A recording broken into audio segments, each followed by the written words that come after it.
আসসালামু আলাইকুম ভিউয়ার্স, সবুজ বাংলা নার্সারির পক্ষ থেকে সবাইকে স্বাগতম। তো আপনারা হচ্ছে যে বড় দানবাকৃতির যে গাছটি দেখতে পাচ্ছেন, এটি হচ্ছে অঞ্জুকা একটি ক্যাকটাস। তো এটি হচ্ছে ফোর রিপস, খুবই সুন্দর একটি ভ্যারাইটি। আর এর আশপাশে যে গাছগুলো দেখতে পাচ্ছেন, এটা হচ্ছে হরিস্টি ক্যাকটাস, তার সাথে হচ্ছে কিকো ক্যাকটাস এবং এর সাথে হচ্ছে ভেরিগেটেড যে জিম্নো, এগুলো হচ্ছে ভেরিগেটেড জিম্নো। খুবই সুন্দর, এগুলো হচ্ছে একদম মাদার প্লান্ট, আমার সবুজ বাংলার মাদার প্লান্ট। এগুলো থেকে যে আমি ক্রস ব্রিডিং করে যে সিডলিং পাই, সেটা থেকে নতুন জাত তৈরি হয়। তার সাথে হচ্ছে একদম জিমনো ভেরিগেটেড জিমনো বড় ক্যাকটাস, এবং হচ্ছে এখানে অ্যাস্ট্রো ভি ভেরিগেটেড।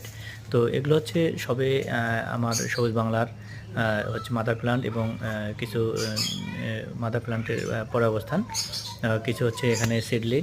তো খুবই সুন্দর এই ভ্যারাইটিগুলো। এগুলো হচ্ছে বয়স মোটামুটি 5 বছর থেকে শুরু করে মাদার প্ল্যান্ট যেগুলো আপনারা ইতিপূর্বে দেখেছেন, সেগুলো হচ্ছে 7, 8, 12 বছর পর্যন্ত এখানে আছে।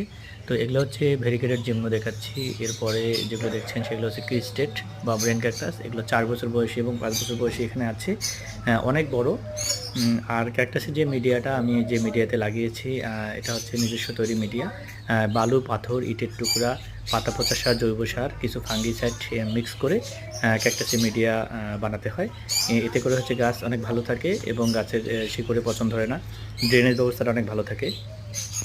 দেখতে পাচ্ছেন এখানে কিকো ক্যাকটাসের, এগুলো হচ্ছে কিকো ক্যাকটাসের কিছু চারা। এগুলোর বয়স 4 বছরের মতো হয়ে গেছে। তো মাদার প্ল্যান্টগুলো আমি দেখাবো এরপর। সাদা দেখতে পাচ্ছেন ওল্ড ম্যান ক্যাকটাস, এগুলো হচ্ছে সিনোপসিসের একটি ভ্যারাইটি। এর ফুল ফুটে একদম সাদা।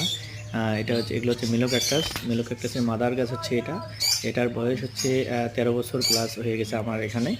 তো খুবই সুন্দর, এবং এর যে স্পাইনগুলো যে এত সুন্দর, মাকড়সার মতো স্পাইন, যা একদম পুরো নজর কাড়ে। খুবই সুন্দর এবং অনেক বড় এটি।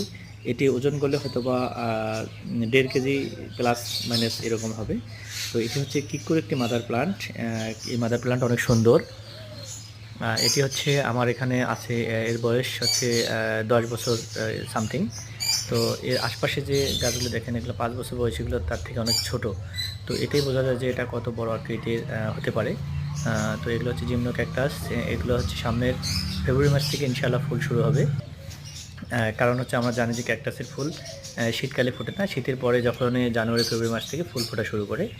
এগুলো হচ্ছে অ্যাস্ট্রোভি ক্যাকটাস, এগুলো থাইল্যান্ড থেকে ইম্পোর্ট করা।